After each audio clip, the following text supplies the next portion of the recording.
баштадык. Кээде мен тууралуу маалыматымды апыртып эле айта беришет да. Бул киши ушунча мамлекеттин баарын кыдырып көрдү. Мен анчалык 40 мамлекет, 50 мамлекет деп кеп кылышат. Анчалык мамлекетти кыдырган жокмун. Бирок жалпысынан менин балдарым кыдырып жүрөт. Японияда, Малайзияда дегендей, Индияда, Америкада. Өзүм, байбичем, жайыбым ал барып кыдырып келет. Анан ошо жанагындай маалыматтарды топтойбуз да. Анан ошо топтоп отуруп анан жанагындай чоң атам жазган, чоң атам айткан санжырадан тарыхты анан ошондон анан казып отуруп анан жана тарыхты жараттык да. Бул өзү мен азыр бүгүн ойлойм, мен жазган тарых бул кыргыз элинин байлыгы болуп эсептелет. Мындан аркысында кыргыздар эми өзүнүн тарыхын унутпайт деп эсептейм. Кыргыздар өтө байыркы эл экендигин эми араң сезе башташты. Кыргыздар тарыхын, маданиятындагы атрибуттарындагы бийликтин атрибуттарын бүт жоготкон эл экен. Азыр жөн эле баягы башка улуттагы тарыхчылар кыргыздар ушундай укмуш элексиңер, мындай жалпылаштырып эле, ой тетиги биздин доорго чейин 3 кылымга чейин жашап турсуңар. Анан ушундай деп айтып койсо эле сүйүнүптүм эле, ошого ыраазы болушуп эле ошентип жатышпайбы?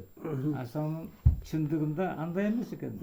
Кыргыздар деген биздин доорго чейинки 35.700 жылдан тартып кыргыздын тарыхы. Уруунун алгач уруулардын тарыхы. Мындайча айтканда, ар бир уруу өзүнчө аймактарда зор бийиктикке чыккан экен. Ар бир уруу империя курган экен. Алысыраак болсо хандыктарды, каганаттарды курган экен. Күчтүүлөр алга чыгып атат. Азыр деле ошондой да. Мына мисалы үчүн кече 30 жылдын ичинде Каракытайдан чыккан Аскар Акаев бийликке келди. Кишинин доору болду. Андан кийин Арык Тейиттен чыккан Курманбек Бакиев келди. Тейиттердин доору болду. Андан кийин Саруунун кызы тиги Роза айымдын бийликке келген учуру болду. Анан Алмазбек Атамбаев бул Кытай урусунун өкүлү да. Анан булардын доору болуп атат. Азыр болсо тиги Сооронбай Жээнбековдун доору келди. Бул Адыгененин жоорусунан да. Андан кийин азыр бугулардын доору болуп атат. Алсейит, бугунун Алсейити, Жамангулдун баласы Белек хандын урпагы келип отурбайбы? Эми бул кишиге да ар кандай сөздөр айтылып атат. Бирок баары бир уруу 40 уруу чыга калган жок да бийиктикке. Бир уруунун бийлиги келди. Жалпысынан кыргыздарга тиешелүү болуп атат. Азыр биз кыргыз деп айтып атабыз. Азыр биз тиги Виктор Козодой Иванович жазып чыкпадыбы жана цивилизация Сибирис кыргызов деген. Сибир кыргыздарын беги Эренек деп жазып чыкты. Мында кыргыздардын тарыхын жөн эле бир бучкагын эле тиякта Сибирдеги бир аз аймакты ошол доордо империя курган элдин тарыхын бир бучкагын гана айтып. Бирок ал кишинин тарыхында кыргыздардын баарын басмырлап салды. Мындайча айтканда, кыргыздар Жүзөн хандын алдында, Телестердин алдында, Калмактардын алдында, Монголдордун алдында, кыскасы ар кайсы элдин алдында калып, Уйгурдун алдында калып 95 жыл деп айтып жазып атат.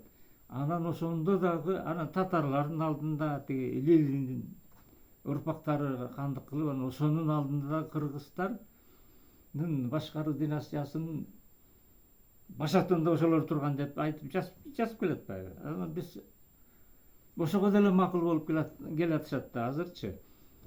Көрсө, ошонун баардыгы бүгүнкү күнгө чейин басмырлап келиптир кыргыздын тарыхы. Кыргыз элинин ушундай бийиктигин төмөнгө түшүрүп кетти. Бүгүн мен жазган тарых болсо, ар бир уруунун кайсы бир доордо кандай бийиктикке чыккандыгы тууралуу мен эми колуман келишинче бердим да маалымат. Ошондо азыркы кийинки өсүп келаткан муун кыргыздын байыркы хандыктардын урпактары эмне кылыш керек эле? Ушул азыркы жазылган маалыматтардан дагы кошумчалап ошо жазылган маалыматтарга. Анан эмне кылыш керек? Кыргыздын зор скелетин куруп берсем, эми ошол зор тарыхты толтуруш керек да. А эгерде бүгүн жана интернетте асмал тайын чыгарып